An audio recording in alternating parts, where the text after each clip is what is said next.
Hello there. Now we're going to understand how we can verify the law of conservation of energy in the case of simple pendulum. So when we're talking about the simple pendulum, what happens? The pendulum basically has the two positions. One is the extreme position at the both side, and one is the mean position exactly at the middle.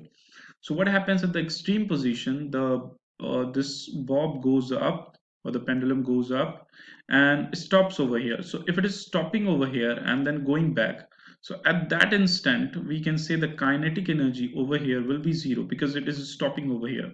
Okay, and the potential energy from the ground, from the initial position of this pendulum, we can say that it reaches the height h. So at this point, the potential energy will be mgh. In the same way, we can say here, the bob will go over here and it will stop for some while. So at this point, kinetic energy will be zero and potential energy again over here will be the same mgh. Okay, while it is going over here and it's then coming back. But when the pendulum was passing from the mean position, it has the maximum velocity. And if it is having the maximum velocity, so that means it will reach the maximum height, which is again from this side will be h. Okay, we are considering h. This side is the same, this side. Okay, so here, if it is having the maximum velocity, that means the kinetic energy will be over here, will be maximum, and that will be half mv square. Okay, but here you can see the height is almost zero, so we can say the PE is zero. Now we will calculate at the extreme point the total energy. The total energy TE, we can say it is the sum of kinetic energy plus potential energy. So kinetic energy we have seen at this extreme position is zero and the potential energy was mgh. So the total energy is coming mgh. Okay, now let's see at the mean position. What will be the mean position? The mean position, we have got two energies. Here the kinetic energy is half mv square and the potential energy is zero. So the total energy we can write is the sum of kinetic energy plus potential energy. The kinetic energy is over here is half m v square and potential energy is zero. Now we have to find out the value of v. If you'll see it closely, then what you're gonna find that if I draw a horizontal line from the extreme position to the mean position like this, so this pendulum is coming down. How much it is coming down? It is coming down by the height h that we are considering. So the h, from the h height, it is coming to the mean position. That means it travel h distance. So we can say from the linear velocity, we can write the formula like v square u square plus 2as. And now we know the velocity over here, initial velocity over here was zero. So we can write it as zero. Okay. The two acceleration is acting g and this displacement is over here is h. So v square, we can write 2gh and we can put this value over here. So if I'm putting this value, v square, instead of writing, we can write 2gh.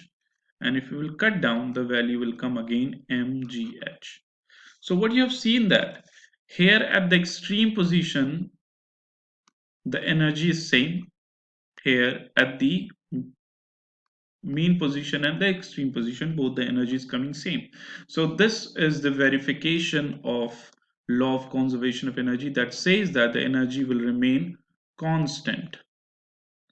Okay, but you can see over here the potential energy was maximum, kinetic energy was zero, but here the kinetic energy is maximum, potential energy is zero. So we can say that potential energy has transformed from into the form of kinetic energy, and then kinetic energy again transform in the form of potential energy. So this is the case that law of conservation of energy says that we can transform one form of energy into another form, but the total energy will remain constant, and that is the verification of the law of conservation of energy. Now we can draw the graphical representation of this simple pendulum where the energy is changing. So one side we can take the graph of, at the one axis we will take here the energy, and another side we can take the displacement or time. This time we are taking time. Okay, so at this point we can say the point A, and this is the point B, and this is the point C, which is the mean point. So at this point we have seen the P was maximum. So we can say that when it started moving and the time was over here was 0. So here the time is 0 at this point, and the time is increasing this side. Here the energy is increasing this side.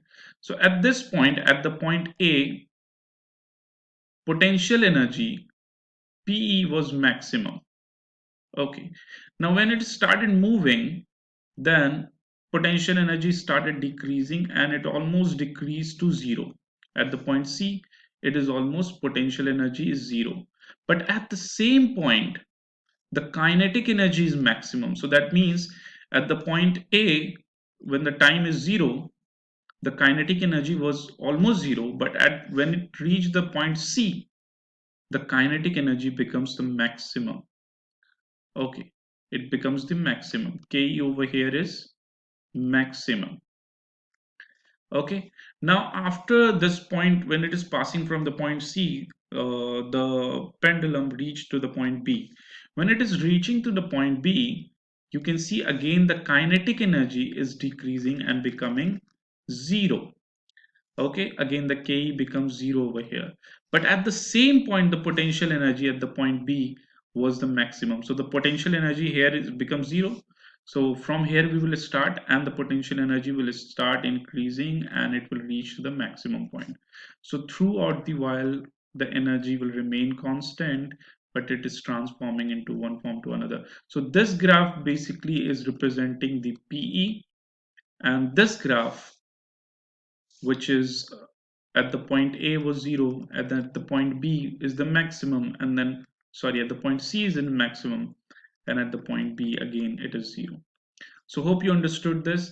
This is the case of a graphical representation of potential and kinetic energy variation in the case of simple pendulum. Hope you understood this, and if you find my lecture really interesting, then please do subscribe my channel and share with your friends.